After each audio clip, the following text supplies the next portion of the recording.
¿Qué tal, amigos? Dios les bendiga. Bienvenidos a Apologéticos.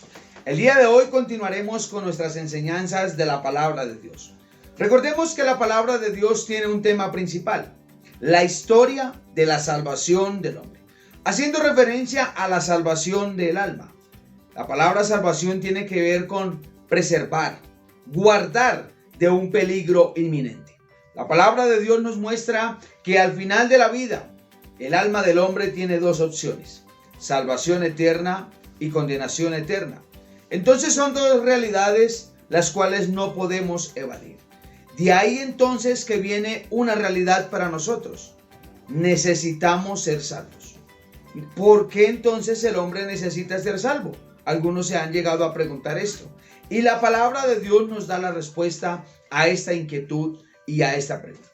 Romanos capítulo 3, verso 23, dice la palabra de Dios: por cuanto todos pecaron, todos están destituidos de la gloria de Dios.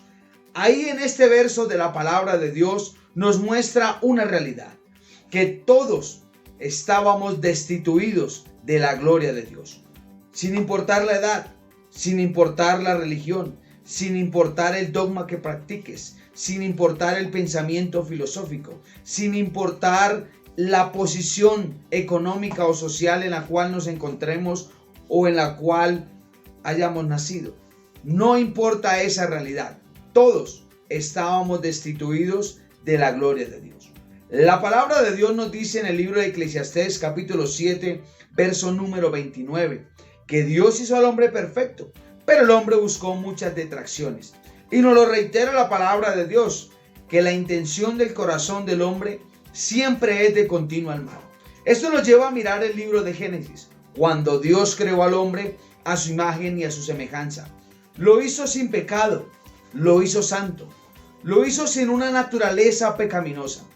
Pero el hombre toma una decisión, y la decisión que toma es ir en contra de la voluntad de Dios. Esto genera que se presente una barrera llamada pecado, que separó al ser divino y santo del hombre pecador. Romanos capítulo 5, verso 19, dice la palabra de Dios, que así como por la desobediencia de un hombre los muchos fueron constituidos pecadores, así también por la obediencia de un hombre los muchos serán constituidos justos. Allí la palabra de Dios una vez más nos está ratificando esta realidad, de que todos los humanos, la humanidad, estaba representada en Adán, estaba en los muslos de Adán, en la simiente de Adán. Recordemos que cuando Adán desobedece y Eva también desobedece, aún no habían tenido hijos, aún no habían engendrado hijos. Pero cuando desobedecen y pecan, a partir de ahí comienzan a transmitir ese pecado y a engendrar hijos con la simiente de pecado. Y de ahí todos los pecadores con una simiente pecadora pues han engendrado hijos pecadores, porque esa realidad ha pasado a toda la humanidad.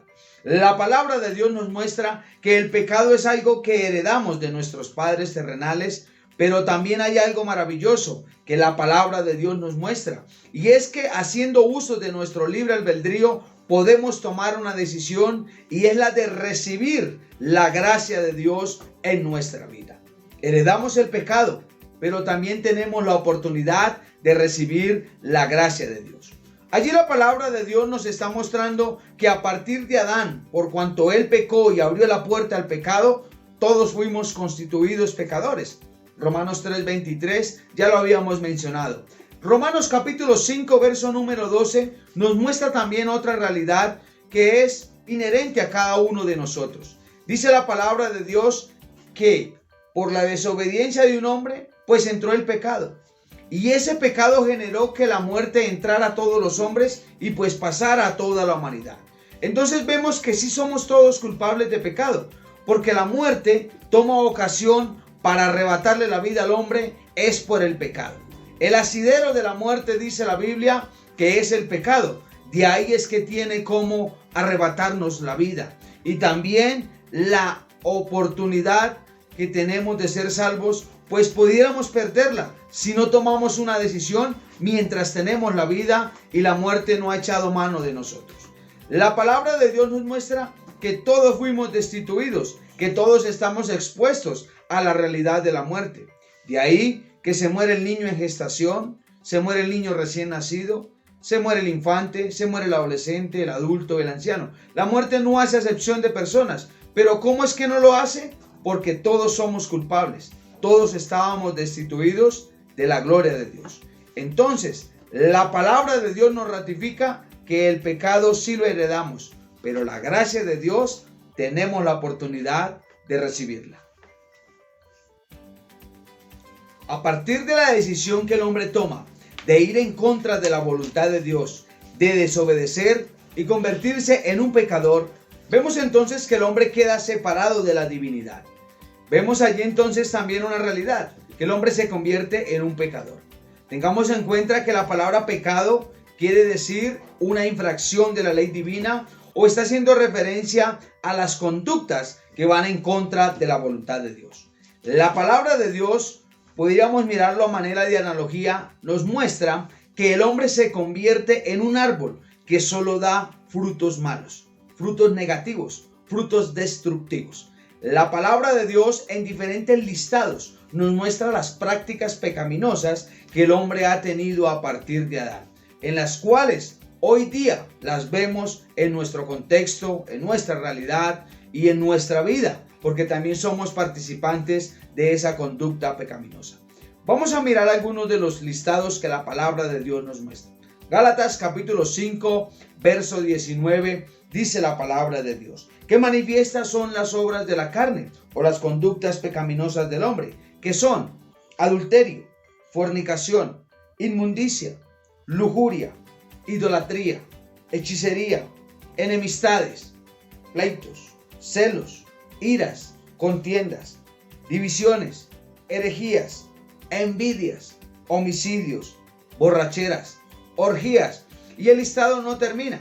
Dice la palabra de Dios: y cosas semejantes a estas, acerca de las cuales os amonesto que los que practican tales cosas no heredarán el reino de Dios. Allí vemos las acciones pecaminosas que el hombre ha cometido, que hemos cometido, porque todos somos culpables de pecado. ¿Quién no ha cometido envidia?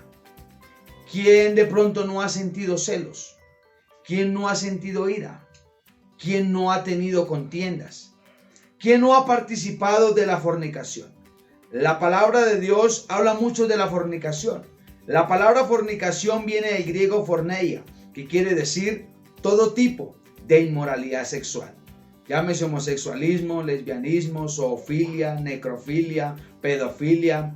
Llámese todas las relaciones sexuales que se tienen fuera del santo vínculo del matrimonio.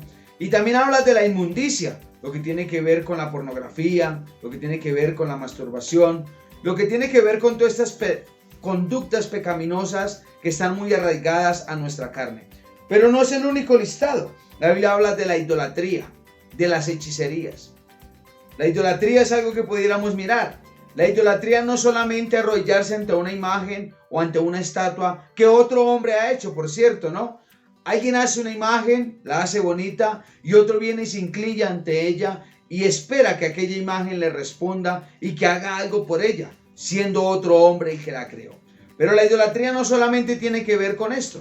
La idolatría también hace referencia a todo lo que ocupe el primer lugar en nuestro corazón. Todo lo que esté desplazando a Dios de nuestro corazón es idolatría. Para muchos el trabajo, para otros la familia, para otros el reconocimiento social, para muchos el dinero. Entonces la idolatría va más allá simplemente de la adoración de imágenes.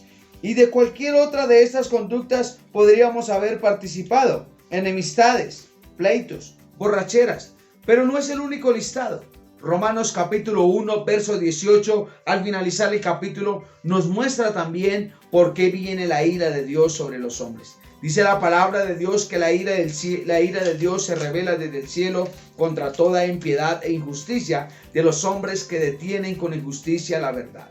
Porque lo que se conoce de Dios fue porque Dios lo manifestó. Él es quien lo ha hecho manifiesto. Por el eterno poder de Él, su eterna deidad, su poder invisible, se hace claramente visible desde la creación del mundo por medio de las cosas hechas, de modo que el hombre no tiene excusa. El hombre no puede decir que Dios no existe, porque la misma naturaleza demanda que haya un creador. Y allí comienza a mostrarnos un listado de conductas en las cuales muchos de nosotros hemos participado. Esto nos lleva a una gran realidad, que somos pecadores, que hemos infringido la ley divina. Y la palabra de Dios nos muestra que el juez justo no pasará por inocente al que es culpable. En otras palabras, si hemos tenido conductas de estas, si hemos sido participantes de conductas pecadoras, somos culpables del juicio de Dios. Porque el que falta en un ítem a la ley divina es culpable de toda la ley. Entonces nos lleva a la respuesta de nuestra pregunta inicial. ¿Por qué debemos ser salvos? Porque hemos cometido pecado. Porque somos pecadores destituidos de la gloria de Dios. Aquí nadie es inexcusable. Aquí nadie puede decir que no le ha faltado a Dios y que no ha pecado. Porque así sean uno, en dos o en tres ítems de los que nos muestra la palabra de Dios, le hemos faltado al Creador. Y esto nos hace culpables. Esto nos lleva a la gran realidad de que tú y yo necesitamos ser salvos. Pudiéramos profundizar y hablar de algunas otras conductas pecadoras del hombre. En Apocalipsis hay otro listado, el cual lo encabezan los cobardes. Este es otro pecado delante de Dios. La incredulidad es otro pecado grave delante de Dios, porque de hecho es el que genera que muchos pierdan la oportunidad de ser salvos. Dice la palabra de Dios que Dios no envió a su Hijo al mundo para condenar al mundo, sino para que el mundo sea salvo por él. Pero esto a través de la fe. O sea que el que no cree y es incrédulo, pues se convierte en un pecador y es culpable de pecado. Pudiéramos hablar de otros ítems que nos muestran estos listados, pero queremos que nos dejes tus comentarios. ¿De cuál pecado quieres que profundicemos? ¿De cuál quieres que hablemos? Y los estaremos respondiendo. No olvides suscribirte a nuestro canal. Apologéticos, en defensa de la verdad. Si este video fue de bendición para ti, no olvides darle like y compartirlo a tus amigos, familiares y conocidos. Síguenos en nuestras redes sociales, Facebook y YouTube. Yo soy Andrés González.